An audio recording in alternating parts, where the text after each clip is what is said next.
That's that you such just a bring lovely thing joy. for you to say. It's so true. But literally, it's why I started recording you. I mean, that, and also I was just like, she looks awesome with these elephants, and you just look so happy. Yeah, you were a stalker, you know, like. I'm gonna drop that video. Thank you so much for being here. My pleasure. Yesterday, it's so perfect that I think you came up to me in line, but I was recording you earlier, and I was just like, look at this woman. Like, I was just, like I said, I love watching single women travel and just watching you play. And you were so happy.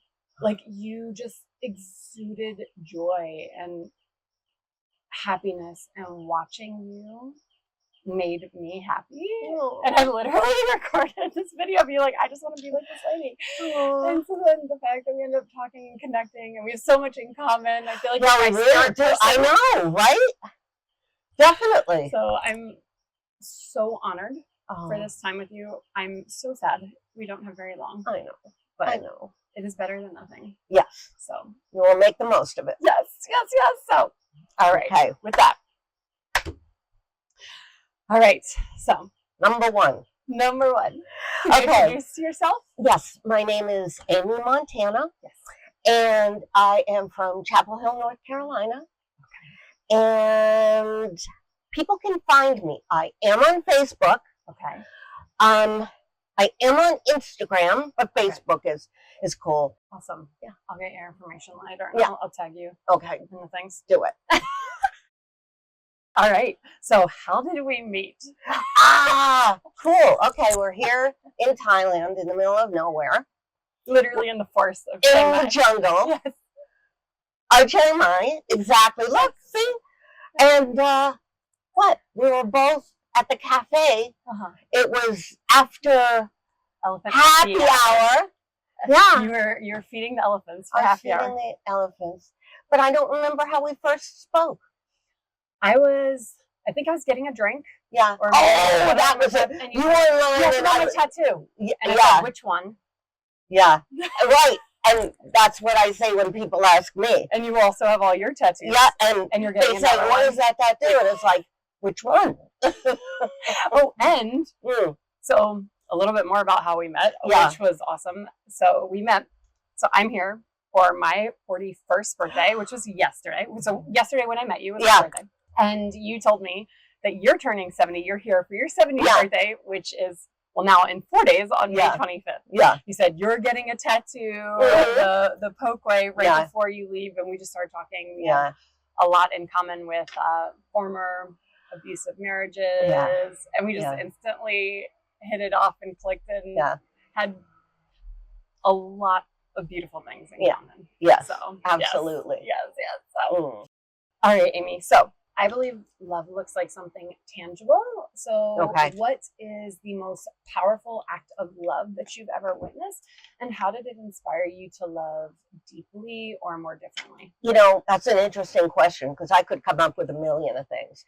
Oh, my granddaughter, when I first held her, and, which was amazing. I helped give birth to her. So, you know, this was great. But when I really settle down, what I see is an elephant's eye with the trunk around a baby. And that old soul, you know, from the eyes, how they love and how they protect. It seems like the deepest love I have ever witnessed. They're the best family people. I wish we could be like elephants because they really care. They play fight with each other, but they don't hate each other, you know, and they don't hurt each other. And when they're in danger, everybody, you know, forms a circle around them to protect them, especially mothers and babies. And, you know, they feel love, they feel grief.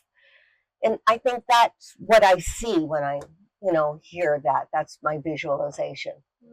Just that wise eye leaning against the little baby. I love that.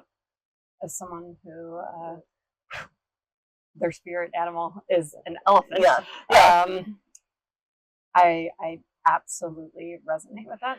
So then how does that visual and how does that awareness make you, like, I'll say, a better person? How does that help you love more deeply and more, Well, maybe I think one of the things that come up when I see that and when I feel that is a sense of peace, a sense of centeredness,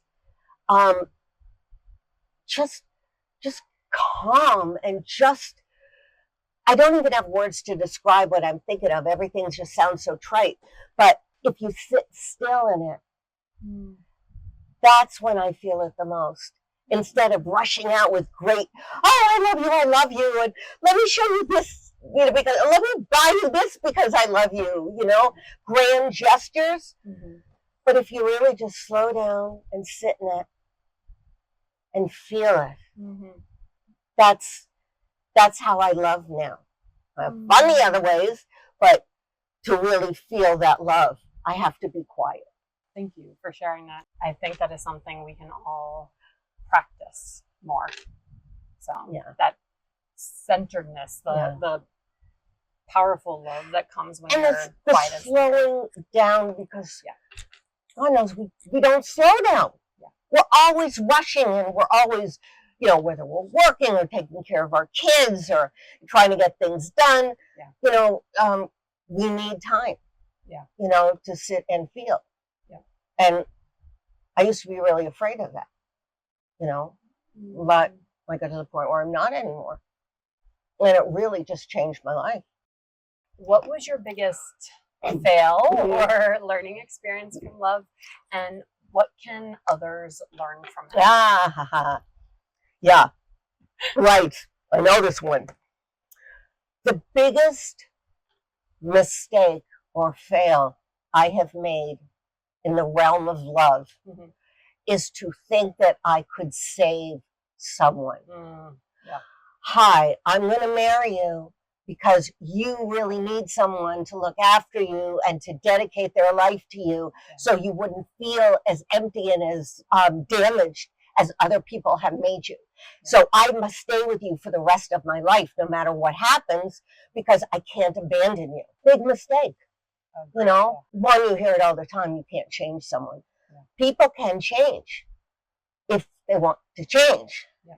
But if they're not up for that war, that struggle, there's nothing you can do to get them there. And at some point, self-preservation takes over, and that's not selfish.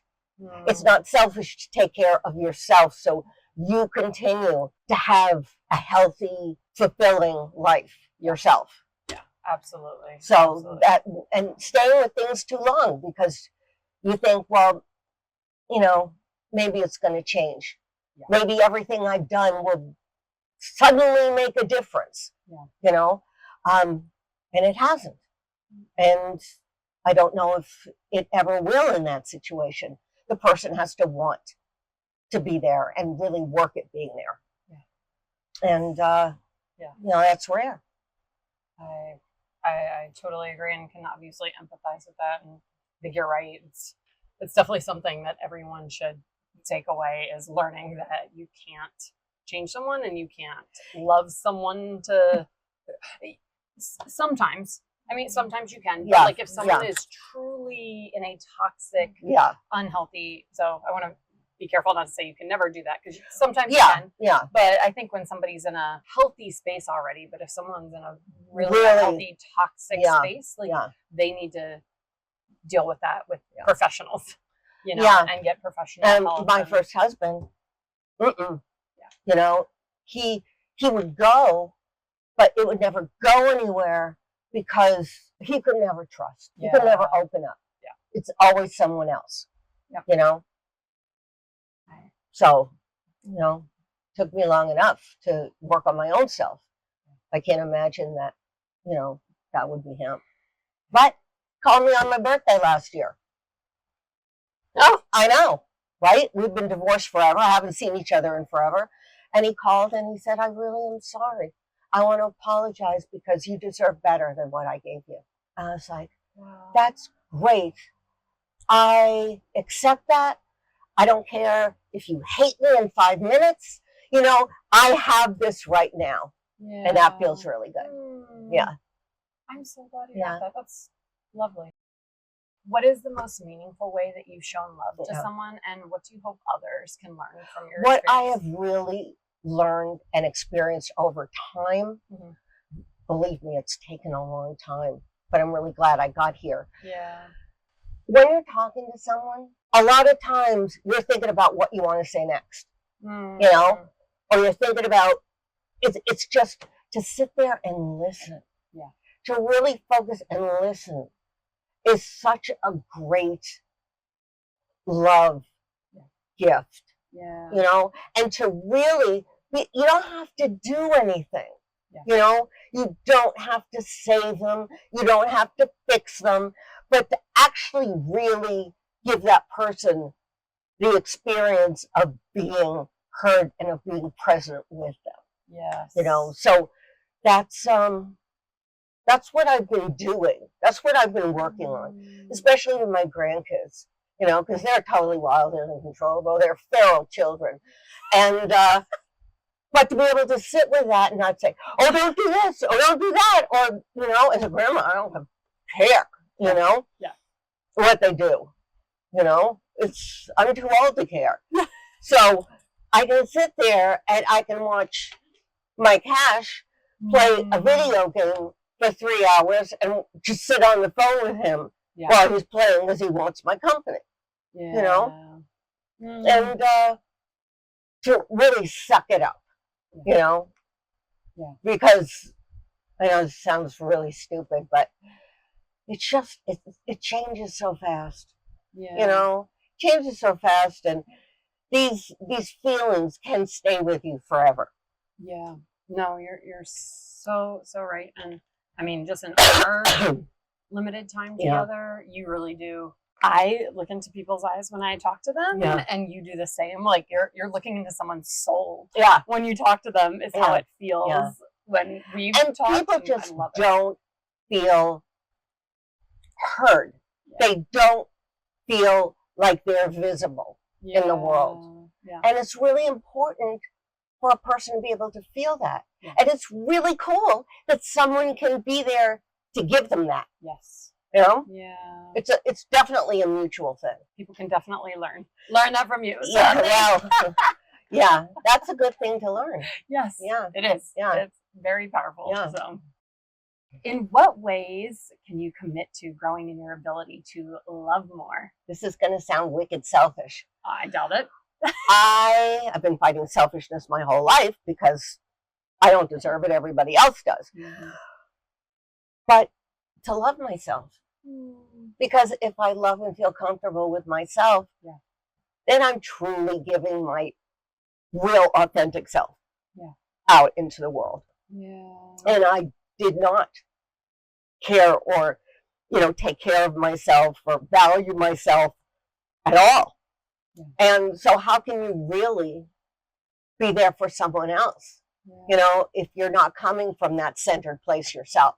Yes. And I've heard this my entire life, and it didn't click, it didn't connect, until I really started to work on that and to feel it with many years of really good therapy. It just, all of a sudden, it just clicked, and I just felt this wave of strength, and solidity. And so that's what I commit to. I commit to continuing that and to foster that in others. I love that because you're right. It is such a, you can't love others well unless you love yourself. I know. First, unless you're coming from a place of love. It sounds ridiculous. Yeah, it does. It's like in the plane, put the oxygen mask on yourself before you're a child. But, you don't understand it until you actually experience it. Yes. It's not that easy. Yeah. No, you're absolutely right. Yeah. Are there any ways that you think that you could love others better? I don't know. I'm practicing it. Every day that I go outside, I bring my joy, and I bring my desire for connection with other people. And I just shoot it out there. And some people don't want it. And then it's like, okay, you move on. Yeah. And there are people that walk around life like this, you know, and then you go up to them, no matter who they are, what culture, what this, you know, they could look like a gang member, you know, go up to them and say, that's a nice tat. Where'd you get that one? And all of a sudden they're human. They're themselves. And they let down and they share the whole range of human emotion. And so that's how I love. Yes, I totally see that. I watched you yesterday, even before we met. I watched you interact with just everyone around you. And like everyone, literally, there was a couple you were interacting with, Mika, Bella, and Mario from Uruguay from my trip yesterday. And I just even watched you interact with them before we talked. And like everyone that you interacted with, even the people sitting around you with the elephants, like I do absolutely feel like your joy is contagious. And everyone seemed to light up that was around you. And everyone you interact with just lit up when you would talk to them or just being around you. And so I absolutely believe that you such just bring a lovely thing for you to say. It's so true. But literally, it's why I started recording you. I mean, that, and also I was just like, she looks awesome with these elephants, and you just look so happy. Yeah, you were a stalker, you know, like. I'm gonna drop that video. As I was recording you before I but yes, you light up the room, and you just bring out this joy and happiness in everyone around you that, like you said, is open to it. And that is the key, right? Like it's just like our marriages, right? But you don't know they're open unless you try. You know, you can't be afraid to fail. You know? I spend my life afraid of failing. And it's like, it's not so bad. You know, I don't have to be perfect. I can say I don't know something. You know? What's going to happen? You know? It's wonderful. Hey, I'm not perfect. I get to say that. I get to be that. I love it. Yeah. All right, Amy, last question. Yes. I am starting a global love movement. Will you join me? Yes, ma'am. I'm in. I knew it. You can't keep me out. Good. I would not want to. I would 100% need you. Awesome. Yeah. This has been such a pleasure. Thank you so much. Yes. It's been such a joy for me. You know, it's being the way we be. Look at who we meet. Yeah. You know, who we get to share little pieces of, you know, special time with. Yeah. You know, so I'm very grateful to you. Same. I'm so grateful for you, and you are leaving me with more than you know. Oh, so sweet. So sweet. Short 24 hours with you is already inspiring me. Oh, so that is just so lovely. Thank you. Thank you. Thank you.